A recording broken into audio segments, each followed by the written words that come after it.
Terima kasih Cik Sandy, pengurusi majlis,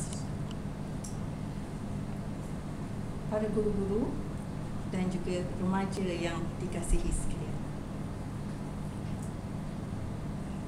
Saya berasa amat gembira kerana berada di kalangan remaja yang satu hari nanti akan menggantikan tampuk kepimpinan negara pada satu hari nanti.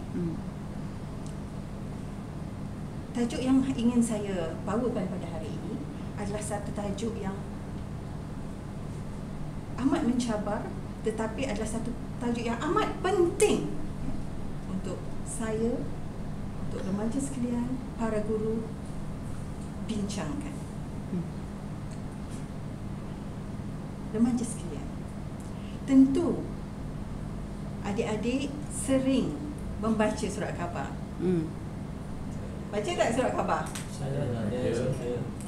Baca internet saja. Okay. Pernahkah adik-adik melihat paparan-paparan di dahda akhbar yang sebegini? Oh, ada. Bayi dibuang lagi.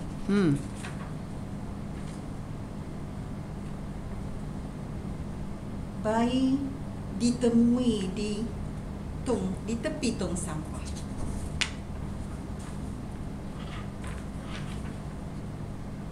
Dan satu lagi kisah menyedihkan mengenai pembuangan bayi.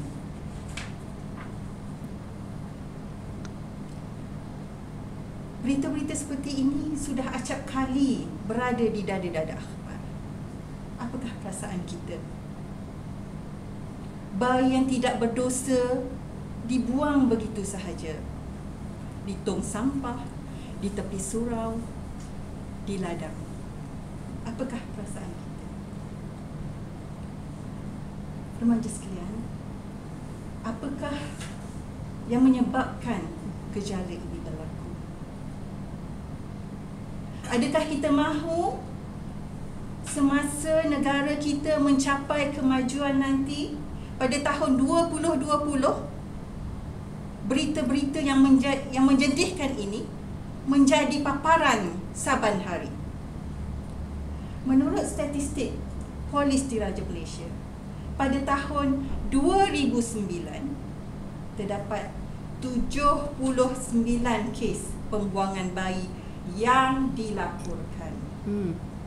Kita tidak tahu berapa kes yang tidak dilaporkan. Pada tahun 2010, 91 kes dilaporkan. Berlakunya peningkatan. Remaja sekalian, kita tidak hendak statistik ini semakin bertambah. Apakah yang menjadi faktor penyebab kepada kes-kes pembuangan bayi? Kes-kes ini adalah disebabkan kelahiran yang tidak dikehendaki. Biasanya kelahiran yang tidak dikehendaki adalah kelahiran yang berlaku di luar ikatan perkahwinan yang sah. Jadi di sini kita melihat bahawa faktor utama yang menyebabkan gejala pembuangan bayi adalah seks bebas ataupun lain perkataan zina. Jadi jika kita hendakkan satu wawasan bahawa pada tahun 2020 nanti kita tidak mahu lagi gejala pembuangan bayi ini berlaku. Kita nakkan pembuangan bayi sifar. Tetapi sebelum kita mencapai ke arah itu, kita hendaklah menutup, menyekat punca-punca yang mendorong ke arah itu.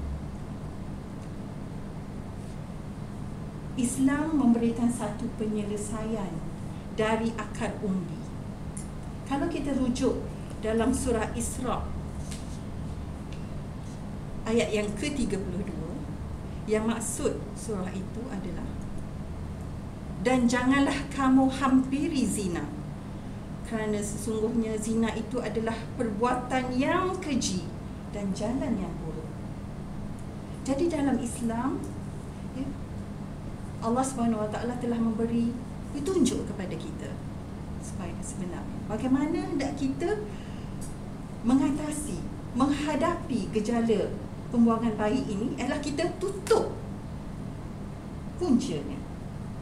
Bukan sahaja tutup, daripada menghampirinya pun, ya, kita telah cuba sekat, ya, daripada ayat tadi, ya, bukan sahaja janganlah kamu melakukan zina, tetapi janganlah kamu menghampiri zina.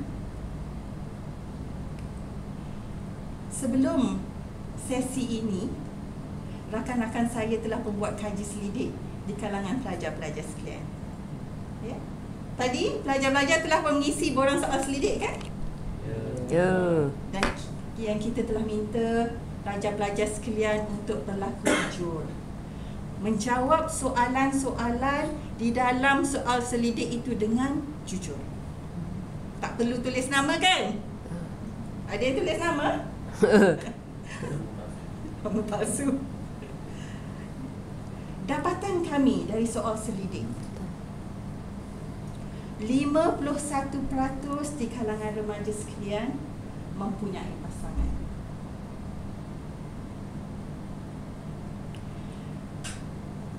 Empat 45% daripada remaja sekalian pernah menyentuh pasangan. Dan statistik-statistik yang semakin menggusarkan saya sebagai seorang ibu. Ada yang telah pun terlanjur melakukan zina.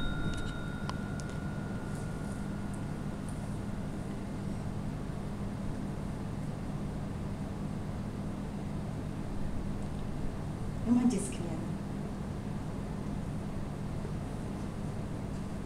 sekiranya kita tidak menyadari tentang hakikat bahayanya perbuatan zina, kesannya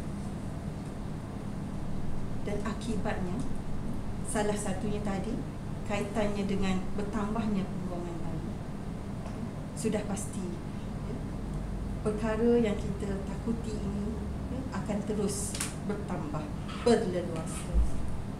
Remaja sekalian,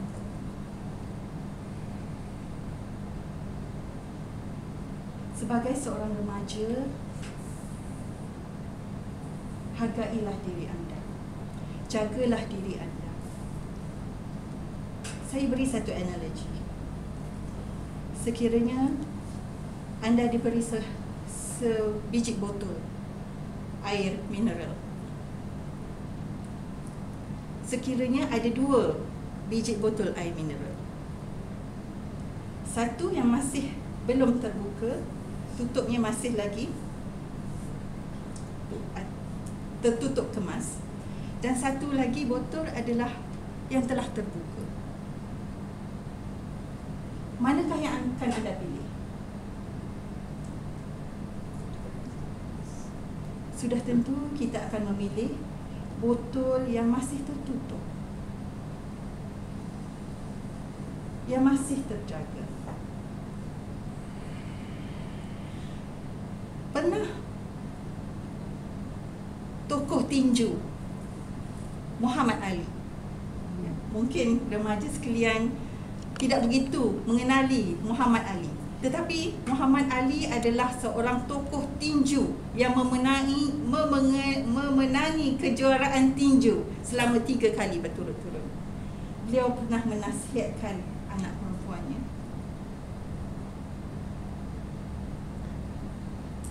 tahukah kenapa agaknya mutiara itu berharga? Anaknya tidak dapat menjawab.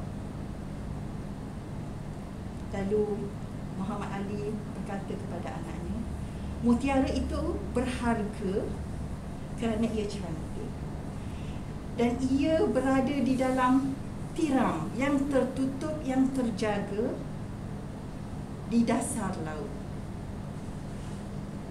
Jadi di situ dia memberi kefahaman kepada anaknya bahawa seorang perempuan, anak perempuan perlulah menjaga harga dirinya kerana dirinya adalah berharga. Mungkin remaja lelaki, oh tak apalah, saya tak ada apa-apa. Kalau berlaku perzinaan, saya tidak akan menghadapi dengan apa-apa risiko. Pernah seorang pemuda bertemu dengan Nabi Muhammad SAW. Pemuda itu baru memeluk Islam. Dia berkata kepada Nabi Muhammad, "Ya Rasulullah, saya boleh terima semua ajaran Islam. Saya boleh sembah, saya boleh mengucap, saya boleh sembahyang, saya boleh puasa. Hanya satu amalan sahaja yang tidak boleh saya tinggalkan. Berilah saya izin berzina." Bagaimana jawab Rasulullah SAW kepada pemuda ini? Adakah dia marah? Adakah dia memukul pemuda itu? Jawab baginda, "Anak muda,